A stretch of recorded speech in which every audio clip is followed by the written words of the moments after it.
I'm Jack Ruston. Welcome to the Ruston's Boneyard podcast.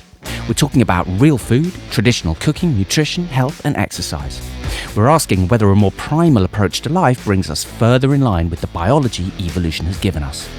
We'll be exploring some of these topics with expert guests from the worlds of clinical practice and research. I'm not qualified to give any sort of medical or dietary advice, and nothing in this material should be considered as such. The opinions expressed here are for the purposes of discussion only. Please consult a qualified medical professional before undertaking changes to your diet. And now, on with the show.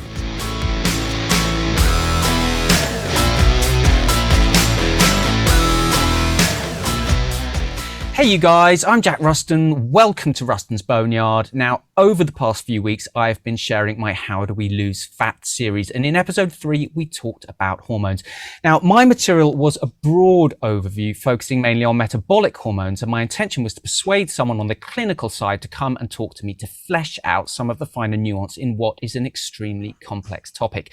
And in doing so, I wanted to find a guest who could shed some light on an area that I steered clear of, that being female hormones. And I have the perfect person, or should I say people, to help us all understand a bit more about this sometimes rather opaque subject. Without any further nonsense, I am thrilled and extremely grateful to be able to welcome Kristin Johnson and Maria Claps of Wise and Well. Hey you guys. Kristin is a functional nutritionist with advanced training in holistic nutrition, as well as a specialty in peri-menopause and menopause health. She is board certified in holistic nutrition through the National Association of Nutrition Professionals, a certified Dutch hormone test practitioner, and a graduate of the NTA's Functional Nutritional Therapy Practitioner Program. Maria is a functional health coach, also with a specialty in peri-menopause and menopause. She graduated from the Institute of Integrative Nutrition and went on to study in a hormone program for practitioners with Dr. Sarah Gottfried. She completed the Functional Diagnostic Nutrition Certification Program and the Menopause Method Program for physicians with Dr. David Rosensweet. She's been mentored by hormone scholar Dr. Lindsay Berkson and naturopathic endocrinologist Dr. Rebecca Pravorse. Did I get that right? You got it right. Kristin, Maria, thank you so much for being here. To give us some context, what are your personal stories? How did you both wind up working in this quite specific area of practice? I was about 43 and menopausal, and I wasn't feeling like happy and healthy and like things were going well. So I sought out a doctor in New York City who was, well published, many books, YouTube channel, thought I did my research. I had always been sort of holistically minded and knew that I wanted more than just kind of like what was offered right here, the local GP. And so I trekked into New York City and I got piled on, as seems to be the thing with these functional medicine centers, Kristin, right? We had an interesting experience on that. They run an inordinate amount of tests, and they give you an inordinate amount of supplements, and they give you the exact opposite when it comes to education and support and coaching and explanation. Not that I needed hand-holding, but I needed more than just, test, supplement, drugs. So it was at that point that I decided I was like, there has to be something more. It's got to be better than this. And that was when I began my educational journey. Yeah, mine was, ended up in the same spot as Maria, but came at it a little different from that. I was in Boston. It's a very conventional minded mecca. Big pharma prevails. And I went to my doctor and had another very similar experience women have, which is she told me, there's nothing wrong with you. You do not need any tests, and actually refused to do tests. I think women are smart, even though we tend to normalize a lot of things because we're typically the caregiver for everybody else in our world. And so we have a difficult time sometimes turning that caregiving onto ourselves. I was adamant there was something off with me. And I'll be perfectly frank, my marriage was suffering for it. I was just kind of turning into a miserable person and I couldn't understand what was going on. So I ended up with the doctor multiple times over a course of months. I think I got tested for everything I could imagine to ask for: Lyme's disease, autoimmune, you name it. And through it all, she refused to ever test my sex hormones. She told me I was too young. And that's where I just finally, the rubber hit the road. I knew something was off. And I think women have a phenomenal instinct about their body and their health. And then I just did the same thing with Maria. I said, there's got to be something better than this. I'm not willing to kind of become a statistic. So I dug in and started my education journey and, ended up finding Maria along the way. I mean, there must be a real palpable sense of that tick. I mean, I know it's a cliche, the kind of clock ticking, but you know that something's wrong and that things are changing, and that maybe if there's something to be done about this, it must be very kind of almost frightening to feel that it's not being done, that there's nobody helping you, nobody giving you those answers, and things are only continuing to evolve. Yeah, I mean, you wonder if the clock is ticking towards something you're not going to be able to reverse. Yes. We've all watched our mothers age poorly, right? And I think that's the biggest concern is, whether it's physical, emotional, social, whatever, their generation was not served by the medical establishment when it comes to midlife and menopause. And that was a horrifying possibility. I didn't want to end up with a lot of the things that she lived with that were not a good end of her second half of life. And, I think we deserve better. So there was definitely kind of this clock ticking imperative going on. So what are those common early signs for women? Let's say, you're in your late 30s or your 40s. What are the signs that people need to look out for that indicate that they might be struggling and might need some support? I'll start out with anything that feels really palpably different. Like, if you're, say, a mildly anxious type, and then your anxiety goes through the roof, there's a massively common sign of perimenopause. If you are not an anxious type, and all of a sudden at, say, 43, you have this anxiety that seemingly came out of nowhere, big sign of perimenopause, by the way, related to dropping progesterone. So that's a big one. So anything that feels really off and different to you. So it could be weight gain. Absolutely. Just weight gain again. That seems to come out of nowhere. But again, your hormones are shifting. Your metabolism is shifting a little, and you probably haven't realized it, and you haven't shifted how you eat and how you move. Primarily how you eat. So weight, mood issues. Okay. So some, like, besides anxiety, then just kind of like feeling low and flat. And that is, it could have several causes, but that is likely related to just a drop in estrogen, because estrogen really kind of interfaces with serotonin, and serotonin is our happy neurotransmitter. Achy bones. I had horrific frozen shoulder. Early 40s, I guess. Now that I look back, I was in serious estrogen decline, and now early 50s, I never thought I would ever be able to do a full plank push-up again. Like, serious shoulder issues. Now I can.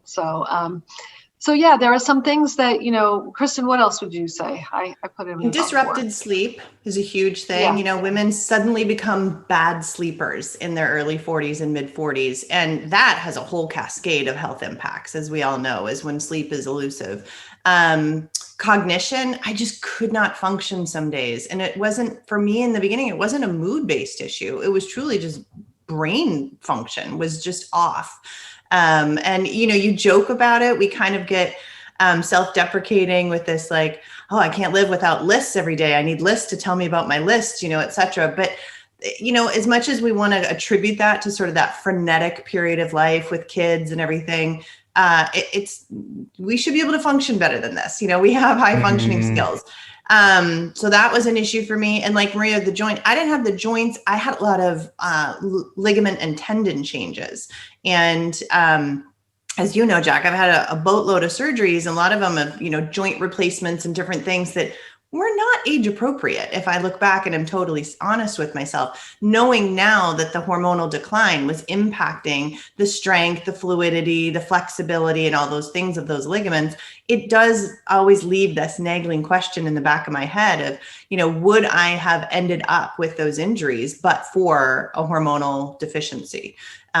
So, there's things like that. And I think the shifting weight, sometimes it's not that you add weight, all of a sudden it just sort of changes its location on your body. That can be a sudden, like, what happened? I was used to my thunder thighs and now I have a belly, sort of a Okay. thing. Yeah, because So that's an estrogen thing, isn't it? Where estrogen allows women to hold their weight on their hips and thighs, and then if that dies down, then it moves to your Correct. belly. yeah. Is that correct? Yeah. And Yes. to the series that you did, people will blame estrogen in midlife, but as Maria and I have talked about in another space, insulin is going to tell your body to add the fat, right? Estrogen is just telling your body where to put it. And that shift, sometimes, and this gets into something Maria and I will be happy to talk about, is that shift of insulin suddenly having a very loud signal in your body is also related to hormonal decline. Women don't realize that maybe they were able to eat a load of carbs in their 20s and 30s. As estrogen declines, your ability to process and handle carbs becomes impaired. And so that same carb load, and this is where we hear women say, like, they're moving the goalposts on me. I haven't changed my eating. And then all of a sudden, my body composition changes. That's hormonal decline. It's not always, that you really made a big mistake in your choice. It's just those choices don't work for this stage of life anymore. So, okay, so let's say somebody comes to you and they've got these kinds of problems, and this is obviously quite a difficult thing because a lot of the things that you're talking about are things that could be multifactorial. They could have a number of causes, and so what do you guys then do? How do you tease out what's going on with somebody? Because in the UK, if you go to a GP, then they just kind of do a blood test, and then they either it's sort of HRT or Dubai or whatever. But how can you, I'm assuming, from your Dutch testing qualification that this is something that you use, and could you explain Dutch testing to people? How does it work, and what can you learn from that as practitioners? So yeah, we do use the Dutch test because it's going to give us what, not just your static levels of hormones, but what those hormones, how they're behaving in the body, how they're, the kind of clinical word is metabolizing, how they're detoxing in the body. So that gives us clues. There's many other clues on the test as well. It's the best picture of adrenal health. So we can certainly use saliva for looking at the cortisol up and down pattern throughout the day, but we don't see the total production and the amount of free. We get to see if someone, we have a woman who comes to us, she's got like, chin hairs or acne. We get to see like what metabolic path does her testosterone prefer. And, they're really, the great thing about this, Jack, is that this is not like we see these things and we're like, oh, or we'll watch that. It's like, there are very distinctive things that we can do, food, lifestyle, supplements that can help to change these markers and then change, their problems or quality of life issues. And then we also another thing we do is we work on gut health. So that's going to have a, beneficial effect on everything. And then lastly, again, to kind of suss out, because you said many of these things are multifactorial. We don't do this with everyone, but if we feel a need, we will run a really comprehensive blood panel that looks at liver enzymes and, fractionated lipids and markers of inflammation. And boy, we've had a couple of clients in the past, I would say, few weeks where it's a huge wake-up call. Like, it's a huge, I guess, blessing for them that they opted to do that test, because they're really making some lifestyle changes that are going to impact the rest of their life in a positive way.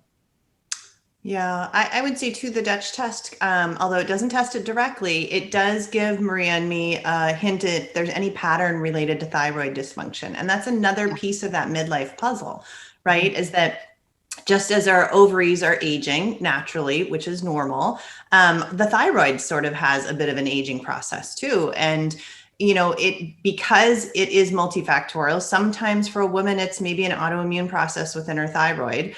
Others, it might just be a slowing thyroid.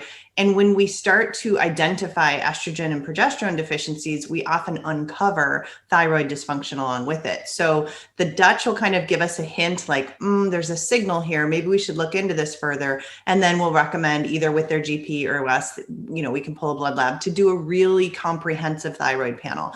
I myself livid lately because I was during this phase of asking my doctor for questions. She was checking my thyroid. Well, she was testing just TSH, which is a trailing marker and doesn't show thyroid dysfunction really in its infancy. And when I look back at my labs, going back to like 2016, 2015, 2014, my TSH was way too high than what even today's standards of functional medicine would accept. And so I think, I probably went 10 years with an underfunctioning thyroid along with this declining hormone thing. So my brick wall was pretty hefty once I hit it. But so things like that, we look at those tests for the women, and, we don't do it in a vacuum though. And this is something that, Maria and I get asked quite a bit. Can you just do my tests, or can you run my tests? And our answer is a flat out no. We used to do that, to be honest, but we've learned over time, women have a cognitive dissonance between how their own diet and lifestyle choices might be impacting this whole transition. And so we require an in-depth health history and intake. We require a 3-day food and mood journal. And we don't want to just get, I ate salmon. We're asking, how did you poop? How did you sleep? How is your mood? How, were you functioning just energetically? And we take that clinical piece that the tests give us and we overlay it with the diet and lifestyle choices that the intake information gives us, because that really is the whole picture.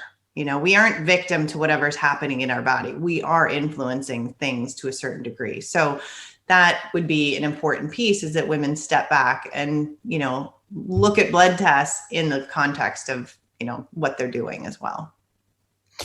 So this seems to be a kind of jigsaw of evidence where you're filling in pieces. You're saying, okay, well, so there's this, and this person's living this way and this way and this way, and all of those things are coming together. It's not like, okay, you do the Dutch test and it gives you the truth and that's it. It's not quite as easy as that, because also, like that whole thing, the thyroid is strange, isn't it? Because then you get people eating certain diets which can change their requirement for certain thyroid levels. And when I was eating carnivore, I had no thyroid hormone at all. And I was told by the clinicians that were supervising me, oh, that's fine. It's completely normal. It's okay. It's like, well, why am I freezing cold and can't get up out of this chair, and it's 35 degrees outside and everyone's in the sea and I'm just shivering here like a little wreck, So so like you say, it's a really important marriage of all of these pieces of evidence then.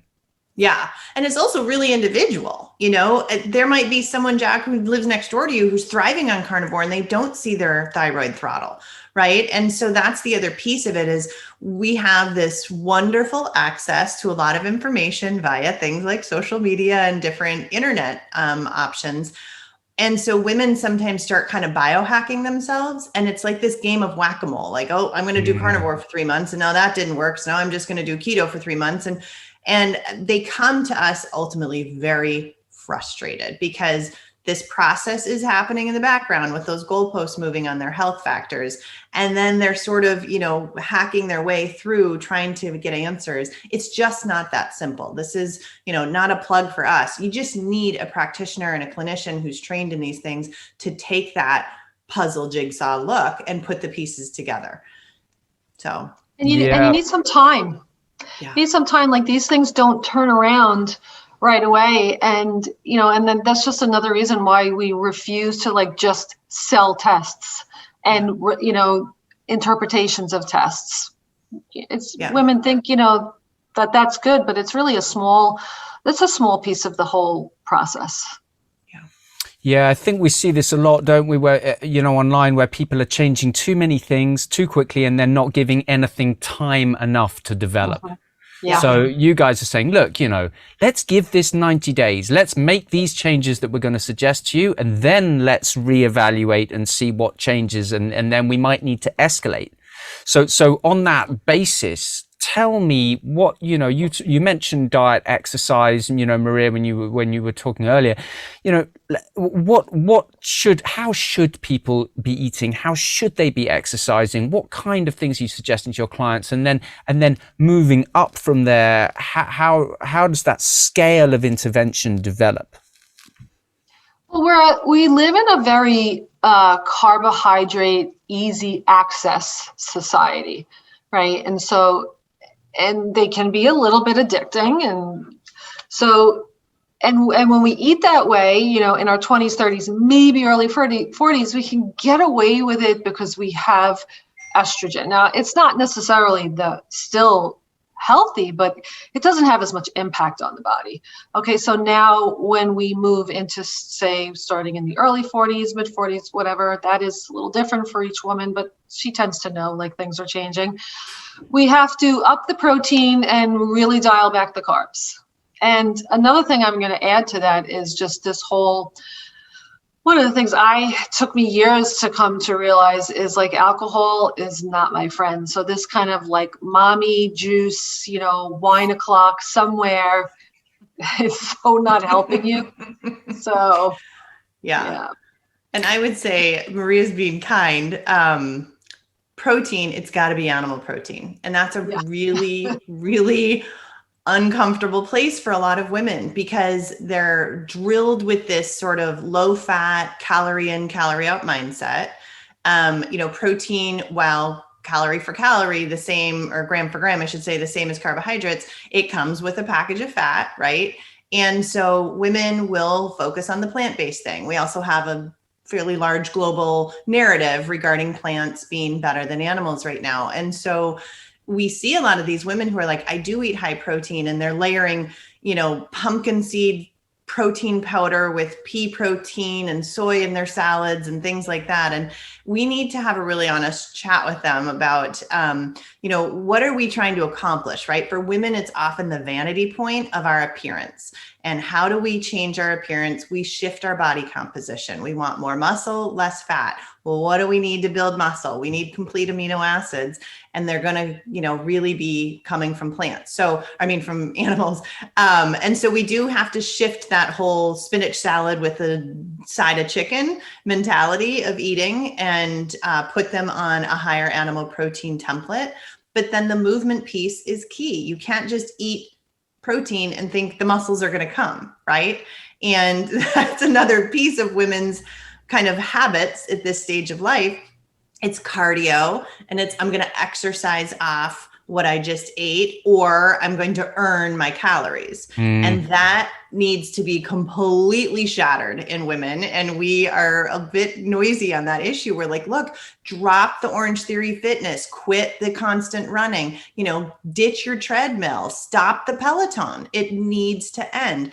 If you're serious about your health or your appearance, either one, you need to start lifting weights, and you need to start lifting heavy weights, not 30-minute beach body, small dumbbells, 15 reps, endurance type weightlifting. We're talking real strength training. And that can be a big ask, Jack, is to say to women in their 40s and 50s, we need you to eat more animals and lift heavy things. It's like, whoa, there's a lot of resistance to that. But there's, sound reasons why, and they're metabolically driven, they're health driven. And if you're really interested in either appearance or your health span, you need to kind of jump on that bandwagon. Yeah, so many women kind of come up with this thing about, I don't want to get bulky. I don't want to put on muscle. God, if you knew how hard it was for men to put on muscle. That's why when you go in the gym, all those massive guys are covered in acne and stuff. It's because they're juicing. What's going in their breakfast is a little different from the rest of us. You know what I mean? Yeah. So Jack, I like to tell women that I lift as heavy as I possibly can without hurting myself. On most days, I'm getting the animal protein that I need, and I use testosterone cream.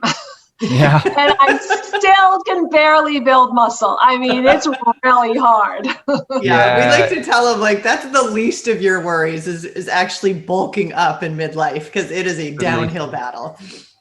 Even for most guys, it's just an exercise in various shades of maintenance, isn't it? Like you're hardly stacking on, kilos of muscle all the time. In my experience too.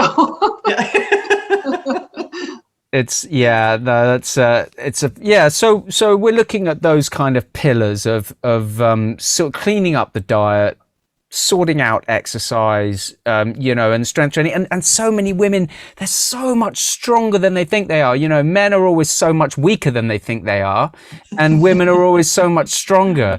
I'll tell you a really cool story. There was a lifting coach at the gym, and he was coaching some quite high level athletes, and he told me that at this competition he came into contact with one of the Chinese Olympic coaches, and he said they were talking about this tiny little Chinese girl who was the world champion, lifting some insane weight. And he said, "Oh, do you think she can even get stronger? Is it even possible for a woman to get stronger than her?"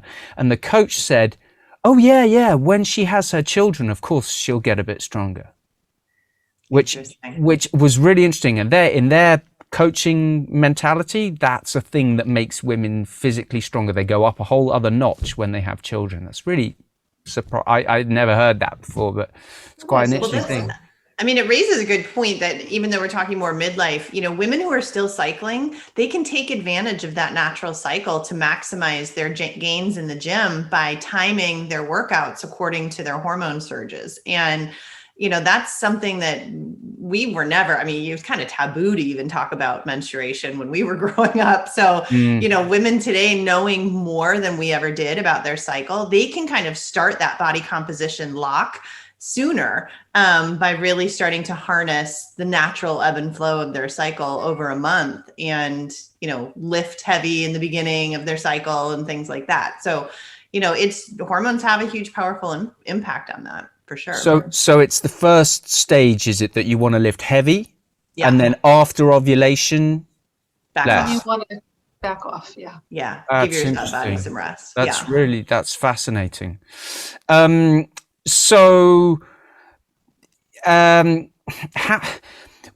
can people do if they want to? If they want to kind of, if they're listening to this and they're thinking, well, I'd kind of like to, before things start to go awry for me, I'd like to kind of live the best way I can to stave this off. You've already covered this, talking about exercise and diet and things like that. But what are the things that people are doing that are not helping? You've mentioned alcohol. That's that raises a familiar smile from me, but I'm assuming we're talking about highly processed food diet, alcohol, lack of sleep. Are there any particular things? One thing that my wife Jess mentioned to me when we talked about having this conversation, she said, ask them about fasting. Is that a problem for people? Are people exacerbating these things by putting too much stress, too much cold, fasting, all these stresses at once? What do you think about that? Maria has a recent personal experience with that, so I'll let her go into that. Okay. So you're talking about my gym kind of coffee thing? Yeah. So we're a fan at bare minimum. I think Kristin maybe is a little bit more of a fan of fasting than I am, but we're at bare minimum. You need to put 12 hours between your dinner and then your breakfast the next day. I sometimes do 13 to 14 hours. I don't really feel great if I go longer than that. Funny enough, I find I'm just much hungrier for the rest of the day if I do that. That's just me tuning in. But so what I was doing, Jack, was, so I'm actually on a bit of a gym break. I'm doing a little bit lighter working out at home, but I was pushing it very, very heavy in the gym. I was waking up early, but I'm an early riser. So I would wake up at 5:30, 6, have coffee, usually with just a drop of cream in it. And then I would get to the gym.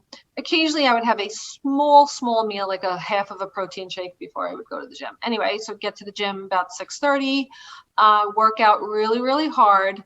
And then I would come home and have breakfast. But I was crashing in the middle of the day, really crashing hard, like, 12, 1, 2, like I had to find a bed. I would have laid down like on a subway platform if I was in New York City. It was really, really bad. So again, tuning into your body, I was like, nah, I need to give that a break and kind of work on my adrenal health right now, because That's what I think is implicated in just the crashing. So what I did was I actually stopped coffee, and I'm a coffee lover. I only have 1 cup a day. I don't desire more than that, but even that 1 cup, I'm not anti-coffee. I plan on going back very soon to it, but it just wasn't serving me, and I needed to kind of dial down that caffeine, dial down the exercise, still fast 12, 13, maybe 14 hours. And I have so much more energy, so feeling so much better. Yeah, I mean, I would say I'm not necessarily a fan of fasting per se. I think we have to be really specific in what we consider a fast, right? There's fasting going 7 days, 24 days, etc. I'm a fan of time restricted eating because I see too many women sort of grazing all day long, and they've got digestive dysfunction because of it. They're really clueless about how much they're eating and what they're eating. So that frequency issue, I think, can get solved with sort of a shorter eating window. That being said, I'm not a fan in Jess's question of fasting from the standpoint of in midlife. We just hit this nail on the head. You're having a difficult time even keeping the muscle you came into midlife with. When we fast, we lose that lean muscle mass sooner than we're going to lose fat from it, when we go too long.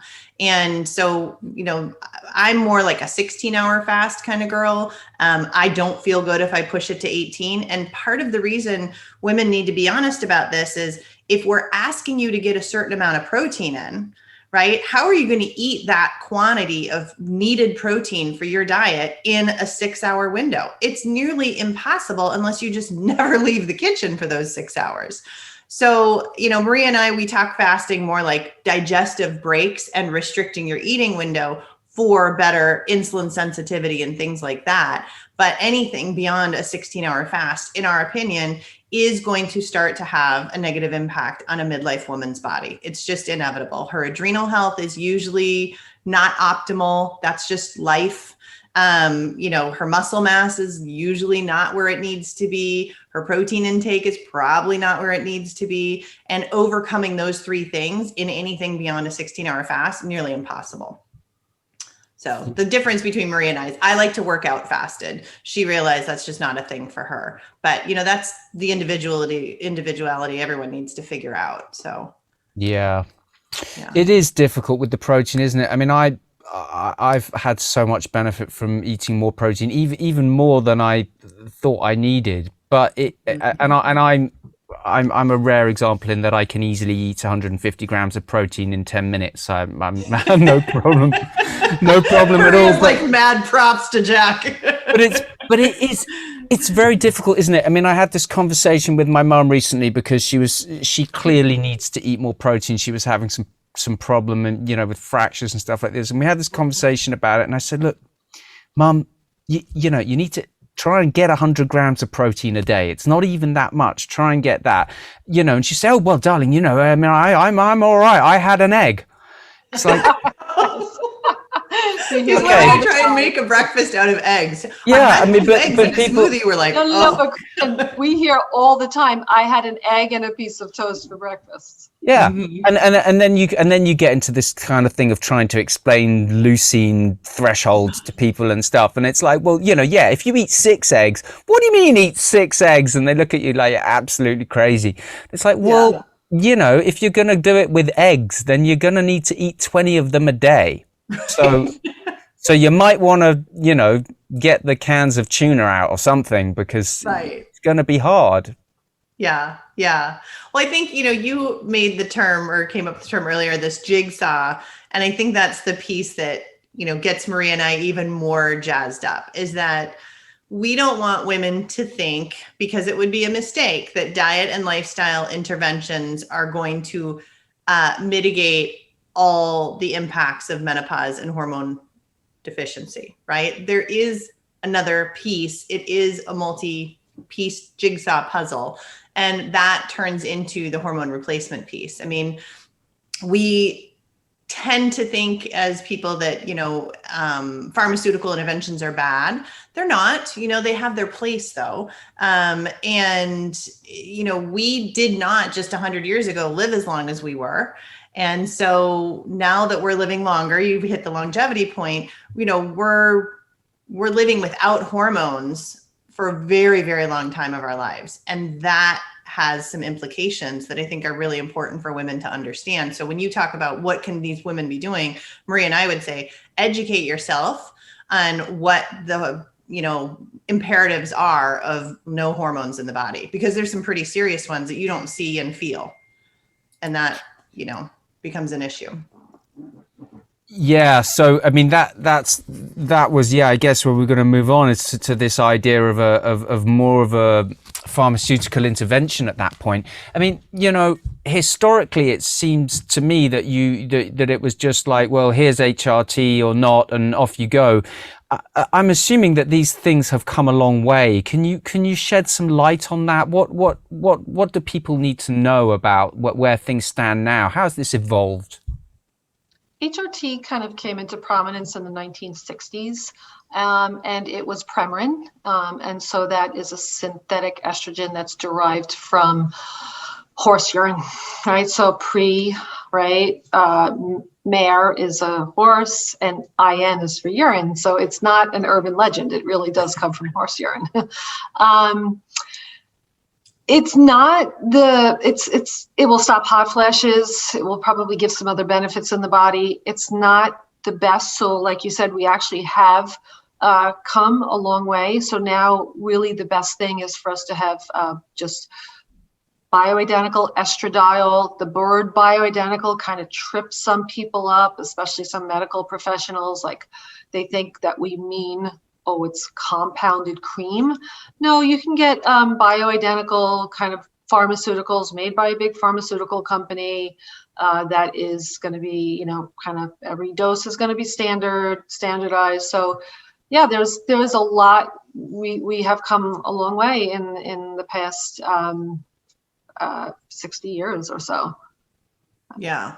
And it's, Maria just hit on, yes, it might address hot flashes. That's the other shift in the paradigm that we're hoping to kind of push, is that, too many medical practitioners think that we just want to address the hot flashes. This is the symptoms, right? Get the sleep better, get rid of the hot flashes, maybe change the appearance of our skin, maybe some vaginal lubrication for women. But it's kind of the notion of once those are addressed, you don't really need them any longer. And that is a huge problem, because what women aren't understanding is that when these hormones decline, it wasn't just about our fertility, right? It wasn't just about carrying babies. These hormones were acting all over the body. They're acting in our brain. They're acting in our heart. They're acting in our bone remodeling. They're hugely impactful.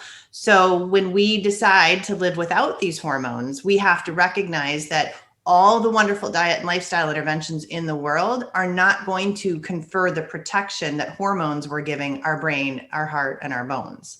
And that piece is the one we want midlife women to really understand. And there's some great books out there. There's great practitioners who have education programs. This is something we teach on to make sure that women, if they're going to make a decision either way, to either supplement their hormones or not supplement their hormones, that they know why they're making that decision, what consequences are of the decision either way, and then what are the best options if they choose to supplement. And that is the piece that I think no one's talking about still. And, we want to kind of say to especially the younger 30, 40-year-old women, now's the time for you to understand that piece, right? Work on the diet and lifestyle stuff, but really understand what's happening with your cycling hormones and what's going to happen without them.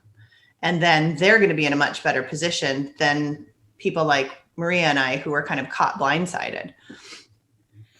Yeah, it's very, I mean, as you alluded to earlier, we are living, if you're going to live to 90 years old and you begin to go through these changes at 45 or 40, that could be more than half of your life spent in that way. And we think nothing of people these days having kind of two careers because we now work so much longer than we ever worked before. And to not share that same, with these kind of hormonal issues, whether it's testosterone in men or these multiple hormones that women rely upon, if we're gonna live for half our lives without these things, that needs to be quite a conscious decision, as you say. Yeah. Well, I think like I was fully menopausal at 47. If I have the good genes of my Sicilian grandmother who lived till 99, then, you know, I've got half my life left to live. So, you know, it was a almost a no-brainer, I think, for both myself and for Kristin. Like when you really understand the science, you go beyond like the blogs and you go beyond North American Menopause Society recommendations, you know, the officious organization. And you get into the science, and then, you know, you look around, like look at your average 55 to 60-year-old woman. You know, she's kind of got a sallow complexion and she's carrying excess weight, and you know, you have to wonder, like, does she have a libido? Is she having fun? Is she happy? And I mean, I don't know. I like to people watch, but I just sort of like looking at that age group, and I'm thinking to myself, you know, I don't know if they look so good, and are they good, and are they good on the inside, and are they good up here? And I was like, I want to. It's just a risk we are not willing to take, Kristin and I, and that would be science avoidance of hormones. Yeah, and the science bears it out. I mean, there's a reason why women are 4 to 1 the victims of Alzheimer's and cognitive decline, right? There's a reason why up until about age 50, men take the cake with cardiovascular disease, but by age 55, women are right there with them, and statistically with cardiovascular disease. How many osteoporotic men do you really know, right? If you say osteoporosis, the notion that comes in every woman's head or every person's head is the humped over old little lady at the bus stop, right? It is not a man with osteoporosis. So, you know, men, and this is what sometimes people don't understand, men maintain a hormonal sufficiency a lot longer than women do. And then their decline is very gradual and slow. Women, you know, it happens to us sooner, and it is like falling off a cliff. And so, you know, understanding that we aren't just made to be put up on a shelf after we give birth. You know, there is a lot of value and wisdom in that, you know, wise woman of the village sort of thing. If we're going to be sticking around 30, 40 years longer than that wise woman of the village, let's make her thriving. You know, let's make sure that she doesn't suffer these chronic diseases of aging. It's not fair, in our view, for a lovely 70-year-old woman who, you know, maybe she continued eating great and she never put on excess weight, and she, you know, does her yoga and she, you know, lives this life to the best of her ability, but maybe she hasn't had sex with her husband in 15 years. She slips and falls in the ice and realizes she has osteoporotic bones. She's now got a femur that needs a rod in it. While she's in the hospital, she ends up with, you know, pneumonia because her immune system isn't nearly on point as it could be. This is all related to hormonal insufficiency. This is not natural aging, right? And so, or normal just because it's common. So that's where Maria and I get really stoked up, because we're like, we can preach the diet and lifestyle stuff until the cows come home. Women are either going to get on that train or not. What we need them to understand is, regardless of the choices that they make in the kitchen, they still have another imperative, and they need all those pieces dialed in to prevent being that humpback lady at the bus stop. Yeah, it's fascinating. I mean, you know, that clearly, as you say, you know, it'd be a bit ridiculous to suggest that men don't have an easier time of it in this respect. So what can we as guys, as in men, not guys as in Paul Saladino and you guys, what can we do to support our partners in this stuff, other than, you know, just kind of not being a dick about it? But what is there anything particular that we can do? I think just like understanding how hormones change, if there's the interest there, I think that's phenomenal. I mean, I'm so thankful that my husband is just like an understanding man. I don't think that he necessarily understood what the hormonal decline meant. But so, yeah, if men want to kind of dig into that to understand. I don't know. I feel like when you have the education around a topic and understanding, life is richer, right? And you get it. So if guys can kind of get that, that's like a great place to start. What do you think? Yeah, I mean, I think when you have that understanding, then you usually are going to be not falling victim to the typical kind of, taking it personally when the sex drive starts to change. Not deliberately shaming, but sort of, feeling that women tend to isolate themselves when they get into later midlife. And sometimes it needs to be the man who's going to fight for that marriage and fight for that woman. And, we don't want everyone to adopt this is the change and this is normal, and therefore we have to live with it. And some men get resentful, some men just suffer through it with their wives, etc. If you guys can be the kind of like other person in the room saying, hey, babe, is everything okay? Your mood seems off, or, maybe it's time to get hormones checked or something, instead of being like, oh, here we go. Here's the change, and kind of take this like, martyr attitude towards it. I will say Maria and I have phenomenal husbands. We've both been married and with our spouses over 30 years each. And I would guess Maria would say the same. There's a point at which we had a wonderful spouse who said, something's going on, what can I do? Or do you want to get this checked? And that was so much license to suddenly like be into who I was at that moment and figure it out, instead of be defensive, feel like, I was this miserable person and there was something wrong with me.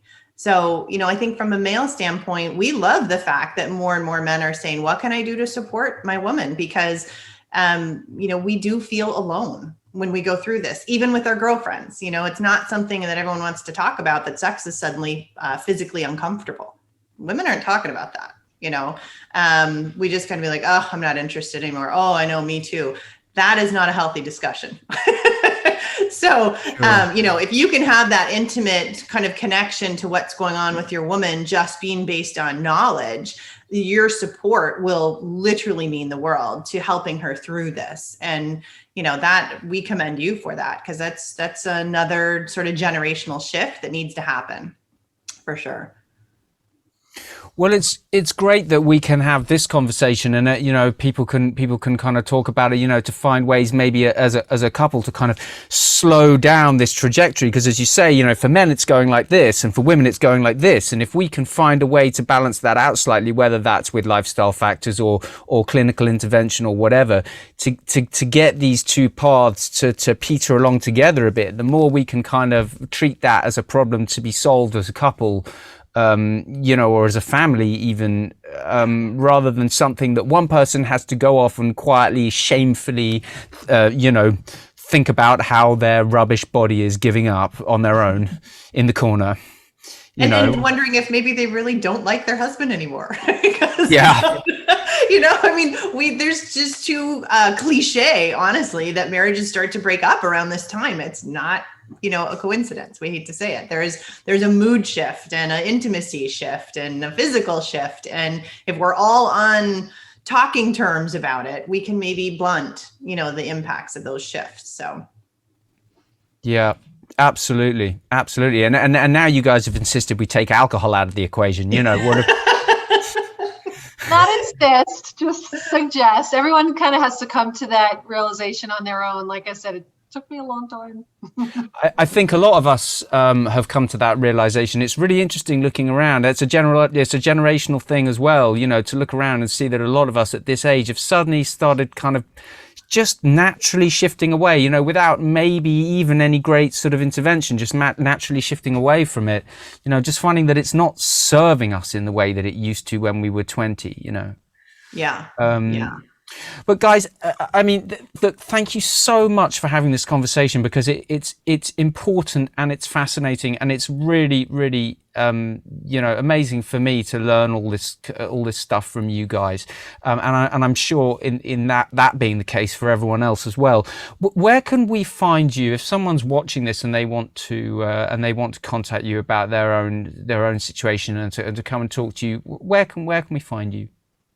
So we're pretty active on Instagram. If someone just types in Wise and Well, we'll come right up. Both of our pictures in that little circle. And we share about 5-6 days a week. Educational, inspirational, occasionally funny. We get in your face a little bit edgy. Yeah. And then in our link in our Instagram bio, we do have another kind of network community of women that we serve online. And we do that because Instagram obviously limits how much we can say, and all the algorithms and stuff get pretty daunting. But we're in a platform called Mighty Networks, and we have a free channel in there that, we'll post longer sort of information, teaching, sort of presentations about midlife, the diet pieces, etc. Women can ask us questions. And then we have a subgroup within that for our private clients. But we like that Mighty Networks platform. There's no friending, you're not looking at political feeds. You're not dealing with COVID information. It's just very, centered on the topic, and allows us to really be a little bit more engaged with the women. So. Fantastic. Brilliant. Well, look, we'll put in the notes some links. I'll get those links from you and we'll put them in. But thank you so much for your time today, both of you. It's been an absolute honor and a pleasure to talk to you about this stuff. And thank you for being so incredibly eloquent and talking so intelligently and generously about this. Thank you for having us. Yeah. Thanks a lot, you guys. That's it for now. Come and find me on Instagram at Ruston's Boneyard and at www.rustonsboneyard.com. Keep cooking.